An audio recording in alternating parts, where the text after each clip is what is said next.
hypothalamus pituitary ovarian axis, Hpo axis. So hypothalamus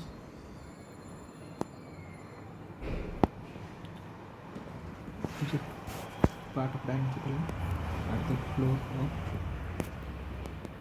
third ventricle. And there are some neuroendocrine cells are there. These neuroendocrine cells, so this Hpo axis. The first thing is the neuroendocrine cells. They secrete hormones. They are called neuroendocrine cells because they have both neurons and endocrine glands.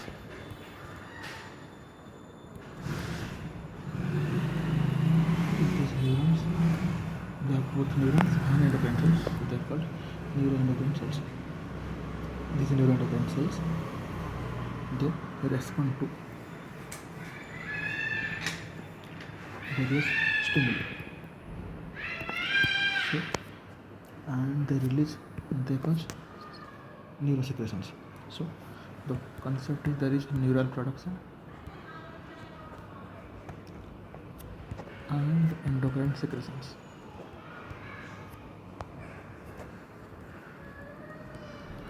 So the name is neuroendocrine hormones.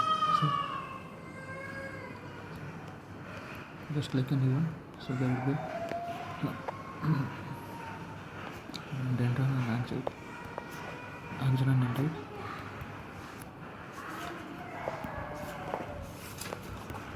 Inside the dendron there will be ribosome. So there will be neural production. Here there will be collection of the hormones in the Golgi apparatus,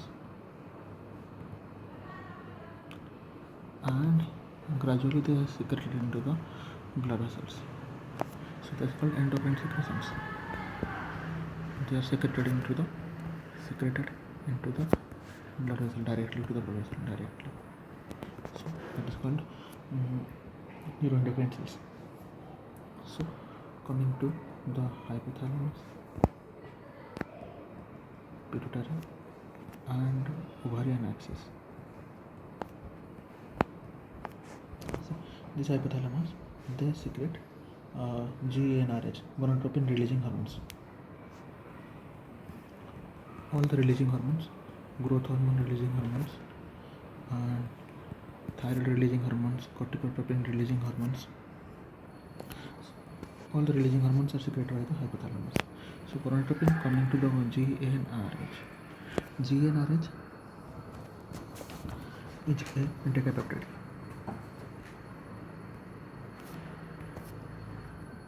It is a decapeptide, and this GnRH half-life is 2 to 4 minutes. Because it is a peptide, it is degraded by the enzymes, so its half-life is 2 to 4 minutes. It is from the chromosome 8. There is a pro-peptide, pro-GnRH, that is 92 amino acids. After post-translational modification, it becomes 10 amino acid, that is the active GnRH. So the precursor is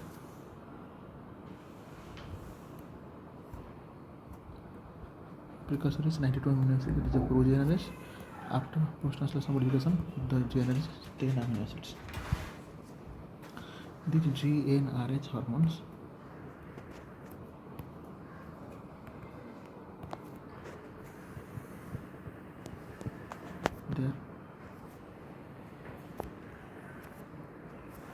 then the neuroendocrine cells. The neuroendocrine cells, they originate from olfactory area. From the olfactory area, they migrate during embryogenesis.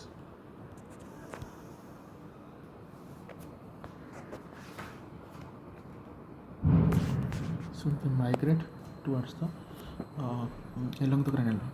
So they migrate along the cranial nerve.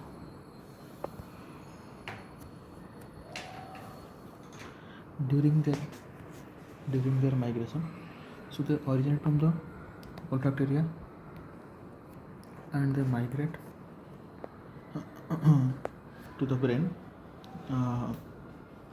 So if there is no migration,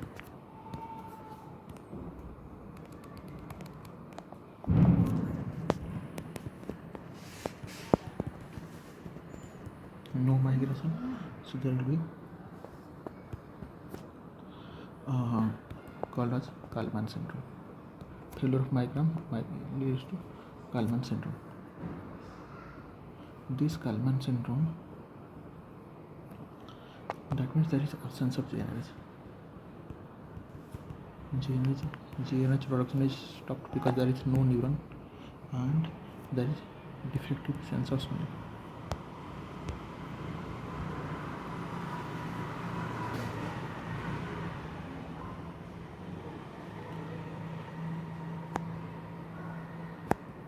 Kalman syndrome, no GNRH, and there is defective sense of smell.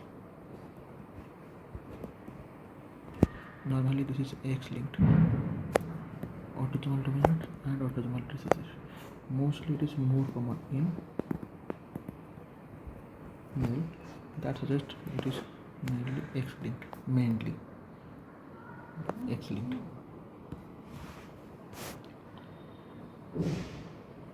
And then coming to the other. So these are the hormones produced by the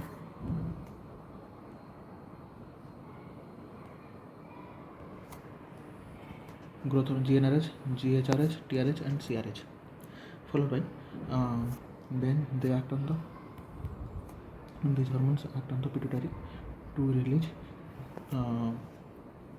gonadotropes and other hormones. So basically GnRH act on GnRH will lead to production of FSH and TSH. FSH and LH. TRH lead to there will be production of TSH. GHRH lead to growth hormone and corticotropin releasing hormone lead to aldosterone. So these hormones ultimately produce the gonadotropes and other hormones, ACTH, prolactin. Then coming to the pituitary. This is the hypothalamus. So hypothalamus, the direct extension of the hypothalamus is the posterior pituitary. It is just like this. And the anterior pituitary originates from the Rattke pouch. So this is anterior pituitary that originates from the anterior pituitary originates from the Rattke pouch. The Rattke pouch is ectoderm, but this is posterior pituitary. This is hypothalamus. This is the base of third ventricle. The posterior pituitary is direct extension, neural extension of hypothalamus. So the posterior pituitary, the anterior pituitary secretions are the anterior pituitary secretions and posterior pituitary secretions. The anterior pituitary secretions are TSH, ACTH, FSH, LH,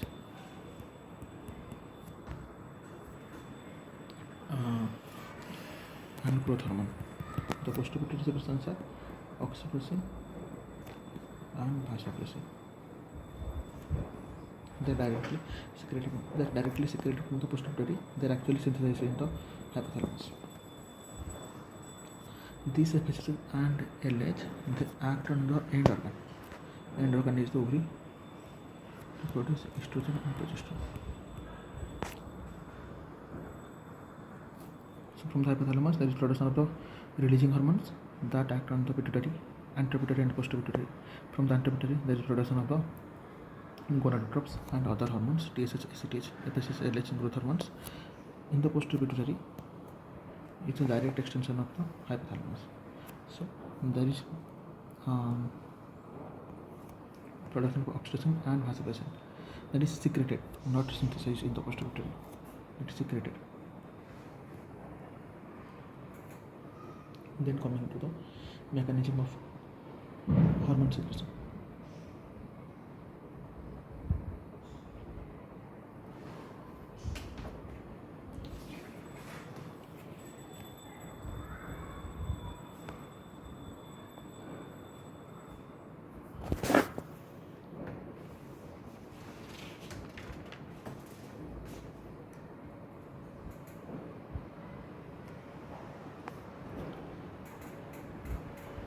The release of hormone, hypothalamic hormones, is controlled by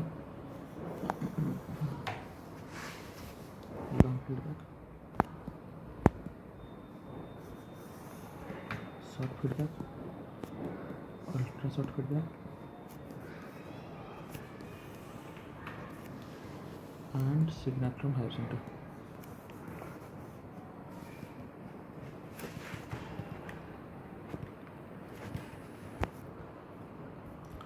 So long feedback means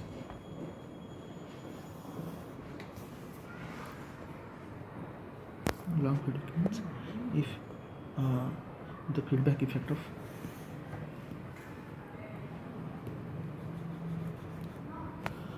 target gland on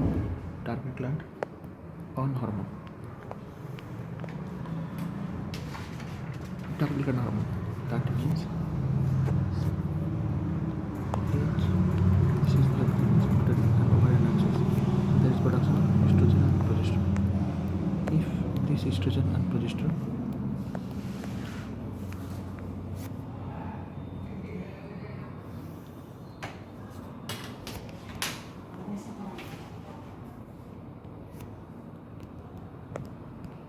this estrogen and progesterone they inhibit the pituitary or hypothalamus, then that is called a long feedback loop.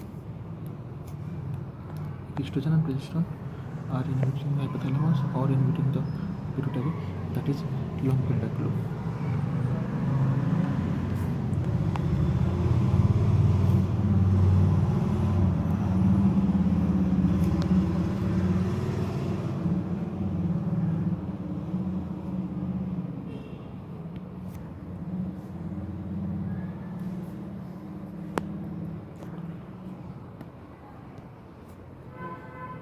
Then coming to short feedback loop.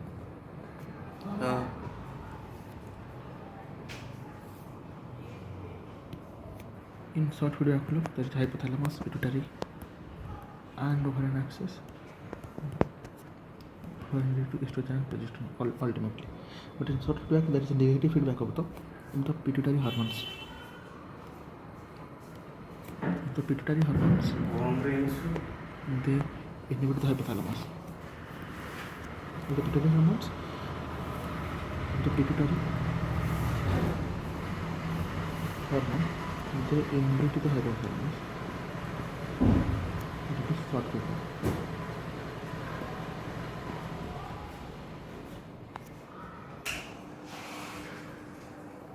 Then coming to ultra short feedback. So ultra short feedback in which if hypothalamic hormones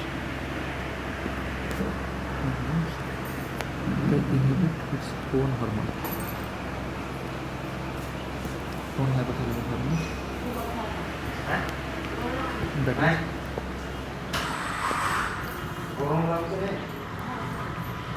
is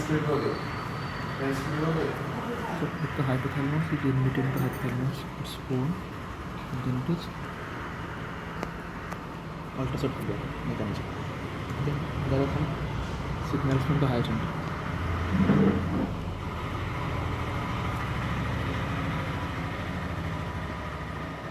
So from the higher center, there are a lot of signals. stress, sugar, sleep deprivation, weight loss, weight gain, thyroid hormone, and others like dopamine, norepinephrine, serotonin, then neuropeptide Y, and melatonin. So these are the hormones which have a role in controlling the hypothalamic hormones. So coming to dopaminergic tract.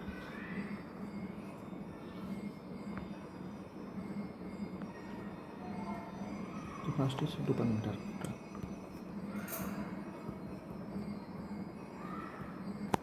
Dopamine tract. This dopamine tract. So this is the hypothalamus. And this is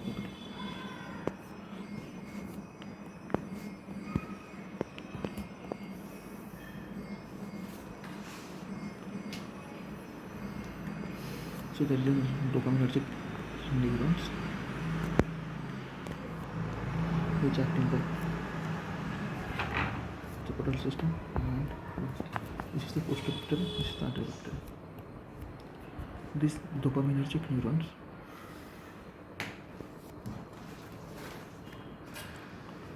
to dopamine inhibit the arcuate nucleus that suppress the to decrease production of GnRH. So these are decrease production of FSH and TSH. FSH and LH production by the peptide. So dopamine is inhibitory, and dopamine also directly inhibit the prolactin suppression. So, dopamine tract is inhibitory. It inhibits the arcuate nucleus, so there is less production of FSH and LH. It also inhibits the production of prolactin. Then the second tract is norepinephrine tract. This norepinephrine tract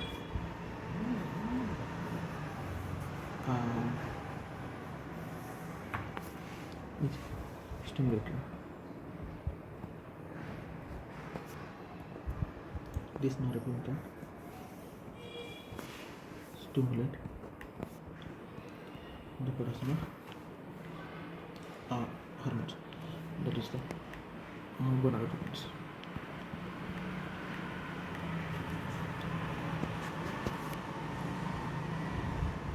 Next is neuropeptide Y. Neuropeptide Y is important because neuropeptide Y by the mechanism of leptin and insulin, it informs the nutritional status of body to hypothalamus. Suppose the secretion of neuropeptide is controlled by gonadal steroid. It is controlled by gonadal steroids. Neuropeptide Y, it stimulates appetite and also GnRH, pulsatile release. So neuropeptide Y stimulates appetite and GnRH in a pulsatile manner. But in case of anorexia, bulimia and anorexia, so there will be excess of neuropeptide Y.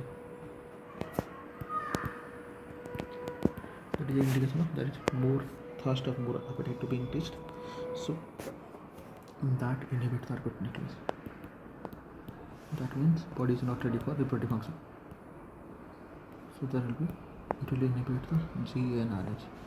So that controls that is a relation of nutrition and reproductive function. This anorexia or bulimia nausea, there is increased repeated Y, so that inhibits the rPT nucleus, that inhibits the GnRH. So there will be stoppage of the reproductive function. That means, for example, in case of excessive weight loss,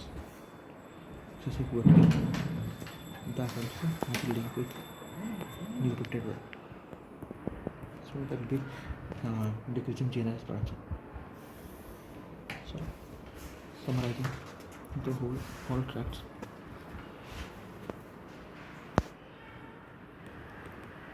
This is the rPT nucleus, that is the hypothalamus. And then pituitary. There is a release of GnRH.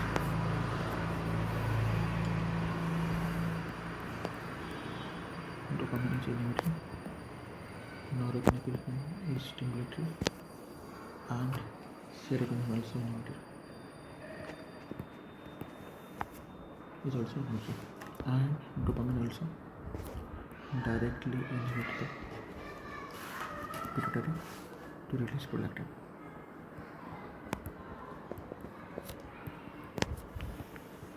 And it is challenge. So dopamine inhibition, it inhibits the rPT nucleus, and it also inhibits the pituitary to production of prolactin.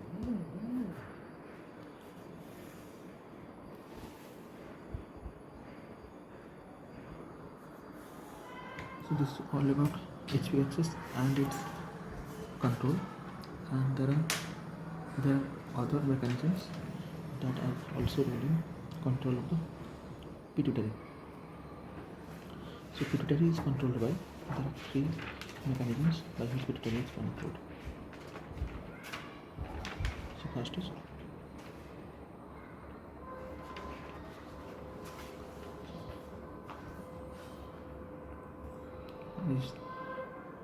hypothalamus regulatory mechanism. One is long feedback, short feedback, ultra-short feedback, and signal from the higher center. Long feedback means feedback from the effect end organ, from the estrogen progesterone that inhibits the hypothalamus and pituitary. It's the long feedback. But short feedback means if the pituitary is inhibiting the hypothalamus, that is the short feedback. Ultra-short feedback means if the hypothalamus hormone is inhibiting the hypothalamus is inhibiting the hypothalamus, then that is ultra-short feedback. And then the higher center, from the higher center there is dopamine, it is inhibitory, norepinephrine is stimulatory, serotonin is inhibitory, neuropeptide also stimulatory release, but in case of bulimia nausea anorexia, it inhibits. Then melatonin also. And then coming to the mechanism of pituitary control. So pituitary control pituitary release hormone,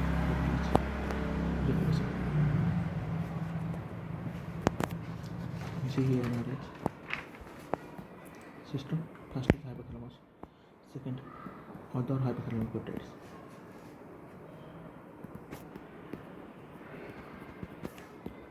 third is intrapituitary system. So in intrapituitary system there is a main system is there are different hormones like growth factors, not growth factors, epidermal growth factors, and there is a mechanism called activin inhibin mechanism. This activin and inhibin mechanism, they have very much important, that is a role inhibin B and inhibin A. It controls the pituitary function, so it controls the menstrual cycle. How? The inhibin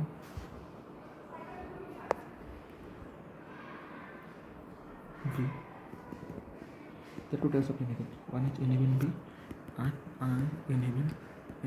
This inhibin B is produced from the follicular phase. The inhibin is produced from the small granular cells. The granular cells of follicle, ovarian follicle. This gradually in the mid follicular phase, the inhibin B rises, followed by a peak and then it decreases. So in the follicular phase, the inhibin B gradually rises. So there is a few number of follicles when they enlarge. So that is from these granular cells. In this follicle, there are follicles. So in the follicle, there will be granular cells. They produce inhibin.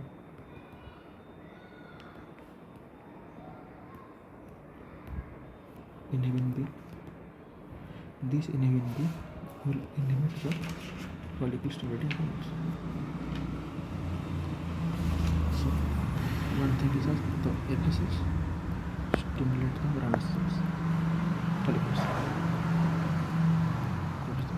granular cells.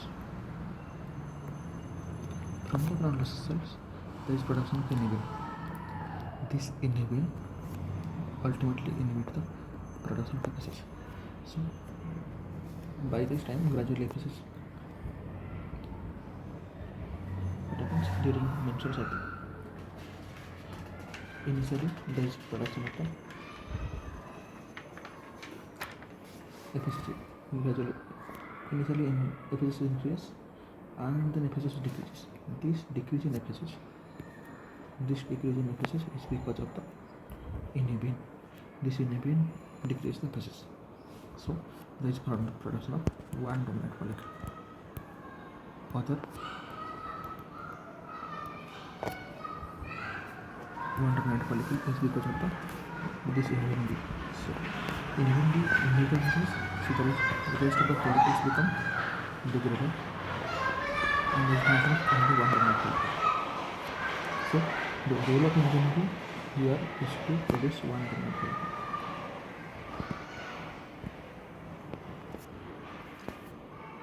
In the second phase, inhibin A was there. So the red color line is inhibin A.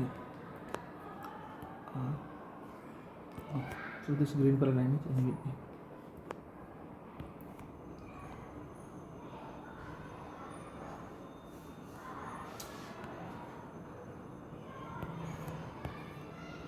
So there is inhibin A. Gradually, inhibin A rises in the mid luteal phase. Inhibin A increases in the mid luteal phase.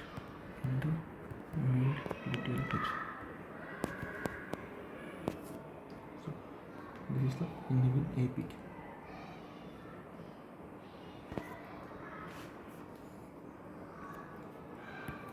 So this inhibin A rises in the mid luteal phase. Its role is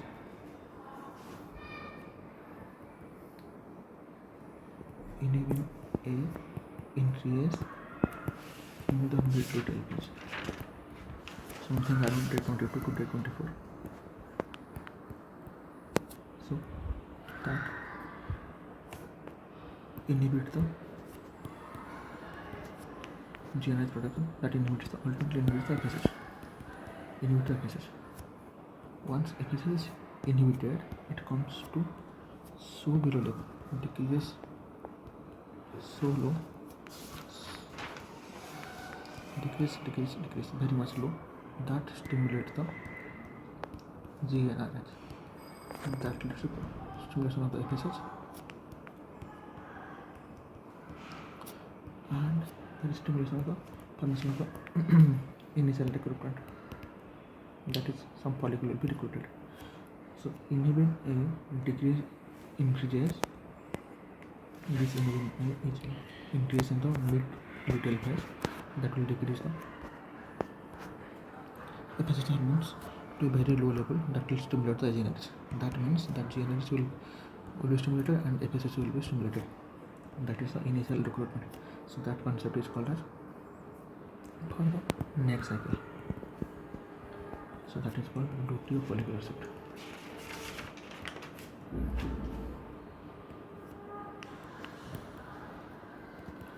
So this is the role of inhibin A in for the next cycle. So inhibin B, this inhibin B increases to decrease the phases.